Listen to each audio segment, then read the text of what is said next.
Estamos de regreso, Realidad en Contexto, Boreal Televisión. Pastor, hablábamos en el segmento anterior de esos años de Martín Lutero en la universidad, cuando lo que le aspiraba era ser abogado. Ser licenciado en Derecho. Sí. Bueno, claro. Y te decía, Julio, antes de irnos a la pausa, que una descarga eléctrica por poco termina con su vida y él atemorizado por no querer morir, entonces hace una promesa a Santa Ana. Le dice: Santa Ana, si me libra de esta situación y yo no muero, sino que retorno a mi casa, pues me voy a dedicar a servirle a Dios. Todavía él creía en los santos. Claro, me voy a dedicar a ser, ¿me entiendes? Sí. Un servidor de la iglesia. Sí. Bueno, y ahí entonces es que las aspiraciones fueron tan fuertes de Martín Lutero, ese celo por las cosas espirituales, y va a formarse en un monasterio. Sí. Entonces él, como monje, estuvo un buen tiempo formándose. Y durante el tiempo de su formación se da cuenta que lo que enseñan las escrituras dictaban mucho de lo que enseñaba el credo. O sea, lo que enseñaba los líderes de la iglesia tradicional en ese tiempo. Lo que pasa es que el que se dedica a leer a profundidad e interpretar la realidad, al final va a descubrir que muchos escritos no recogen la realidad de manera íntegra, de manera total, como usted quisiera que se la presenten, porque ya usted tiene una visión diferente conforme a lo que ha investigado, más allá de lo que leyó. Por eso aquí la historia nos las han contado de una manera y lo creímos hasta que salimos de la escuela, de los diferentes niveles de escolaridad que tuvimos, y ahora ya a este nivel nos damos cuenta que hay muchas cosas de la historia que nos la contaron mal. Así es. Que no ocurrieron así. Sí. Correcto, Julio. Sí. Fíjate que Martín, en sus estudios profundos, ya a nivel académico teológico, descubre que no hay una no coincidencia entre lo que se le había enseñado anteriormente y lo que él descubre que está en las escrituras. Y por ende, esto le generó mucha incertidumbre, mucha inquietud en seguir estudiando, pero Martín llegó a ser sacerdote y después de ser nombrado como sacerdote, lo enviaron a Wittenberg, o sea, una catedral o un templo, pero que también funcionaba como universidad, a dar clase, a formar a los demás monjes y a las personas que asistían allí. Lugar famoso del mundo. Bien famoso. Sí. El lugar Gutenberg. No, Wittenberg, perdón. Wittenberg, sí. Wittenberg, que es una catedral, que repito, que funcionaba también como universidad. Y allí, mientras él estuvo enseñando, ya él convencido de que había que hacer algo con relación a esa disonancia o esa diferencia que había entre lo que enseñaba el credo y lo que enseñaba las escrituras, la Biblia. Más bien él veía una incoherencia. Totalmente, sí. Incoherencia total. Sí. Bueno, pues, ¿cómo etalla con Martín Lutero en el 1517 la Reforma Protestante? Bueno, enclavando en la puerta del castillo, eso en Wittenberg, donde funcionaba, como te decía, también como universidad. Ahí en la puerta clavó lo que le llama de manera muy famosa en el mundo la 95 tesis. Sí. 95 tesis. ¿Quién era? ¿Qué eran? ¿Qué eran las 95 tesis? Bueno, 95 puntos a desarrollar, donde manifiesta Martín Lutero su desacuerdo con la iglesia tradicional, con lo que enseñaba el credo. Ahí están, y estaba dispuesto Martín, como todo un catedrático dentro del ámbito de la teología, especialmente de esa formación, él como sacerdote, a poder discutir esos 95 puntos, porque eso es lo que son las 95 tesis. 95 puntos a desarrollar donde él demuestra que está en desacuerdo con la iglesia tradicional o con la iglesia católica. Declaración de principio. Claro que sí. Ciertamente, pero fue uno de los sacerdotes. Siempre hay rebelde, pero ese fue, yo creo que cruzó los extremos en la rebeldía dentro de la fe católica. En aquellos tiempos el que llevaba su ideología contraria a lo que pensaba la Iglesia Católica, usted sabe cómo terminaba. Bueno, claro, bueno, pues precisamente cuando, ¿cuál es la reacción de la iglesia tradicional?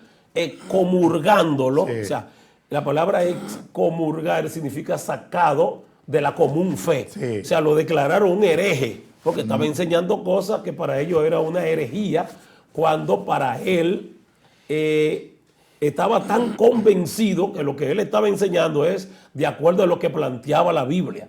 Y estaba llamando a la iglesia tradicional a un acercamiento, a que se revisaran esos puntos doctrinales, pero la iglesia tradicional, en vez de acercarse, tener un acercamiento con él, lo que hace es que lo repudia y lo declara hereje, o sea, lo excomulga, lo saca de la común fe.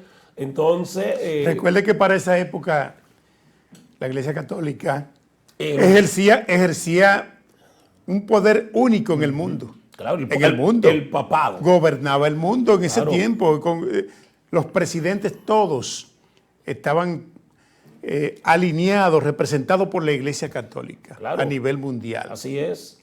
Aquí tuvimos presidentes que eran sacerdotes, dos fueron sacerdotes.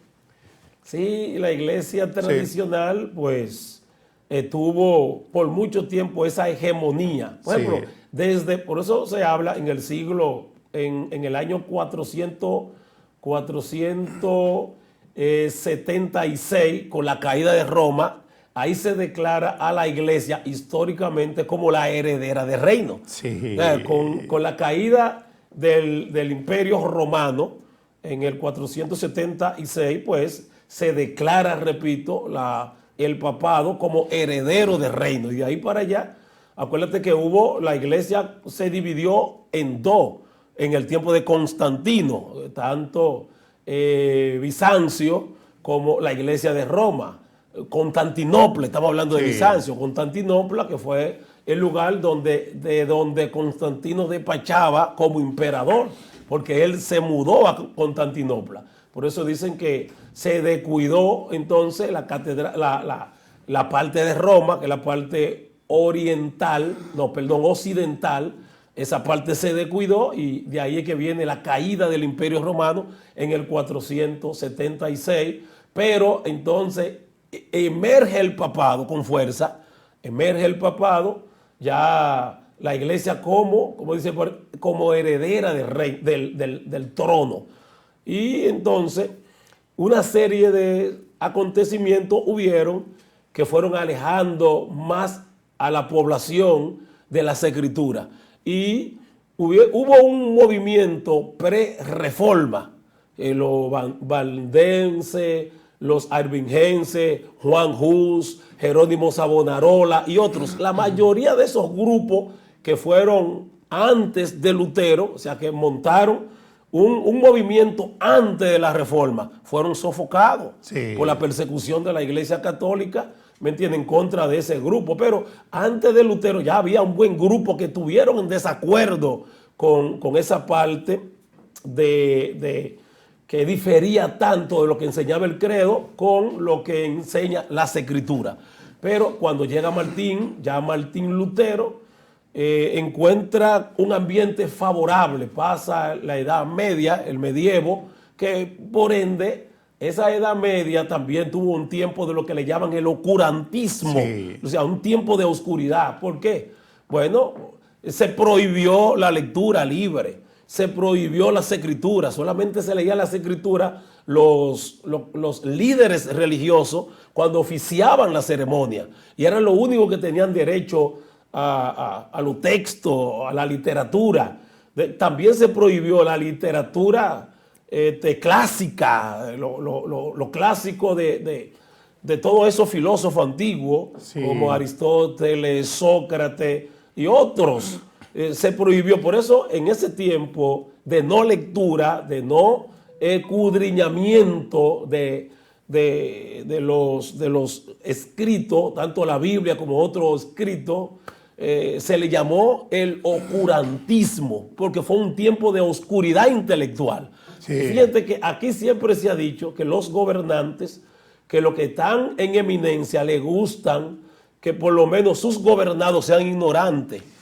Sí. Mientras más ignorante, pues más fácil lo manejan. Más fácil conducen el pueblo Exacto. hacia los objetivos que ellos se Exacto. proponen. Entonces, de ahí es que viene Martín. Sí. Martín es una persona que se opone, Martín Lutero, se opone a que esa hegemonía, que no hubiese libertad total en la literatura, en la Biblia, en la interpretación, en el ideario, o sea, en la idea que se exponga libremente. Por eso, aunque la iglesia tradicional lo llamó hereje, porque Sí. lo excomulgaron, y todavía en este tiempo, cuando tú le preguntas a un devoto de la iglesia tradicional acerca de Martín Lutero, lo ven todavía muchos como si fuera un rebelde, Sí. como alguien, un desertor, un rebelde de la iglesia católica. Sin embargo, lo que hizo Lutero fue un despertar, fue traer un despertar al mundo con relación a que todo el mundo tiene derecho a saber la verdad, a expresarse con libertad, a que se les respete su opinión. Eso es. Lo que pasa que en aquella época pensar diferente Bueno, a la doctrina de la iglesia para esa época, a la filosofía de la iglesia, era peligroso. era prácticamente llevarse a la guillotina directamente, que le cortaran la cabeza. Bueno, está el caso del científico Galileo. Ajá. Galileo, por una realidad Sí. tangible que la vivimos en la práctica, por un descubrimiento que él hizo, Claro. que ha dado resultado para la evolución de la humanidad. Claro, difería de lo que enseñaba propiamente la iglesia tradicional. Exacto. ¿Entiendes? Que la tierra Sí. era cuadrada y ellos decían, no, Y no, que la giraba. tierra gira alrededor de su eje. Sí. O sea, la tierra es redonda y gira. Entonces ellos dijeron que no. Y porque también lo tomaron como un hereje Sí. y lo mandaron a matar. Sí. Lo mandaron a matar. Fueron muchos errores que se pueden puntualizar cometido por la iglesia tradicional, que no le daba libertad a que se interpretara de manera correcta las escrituras. Vamos a la Vamos a pausa. pausa. Regresamos en breve. Realidad en contexto.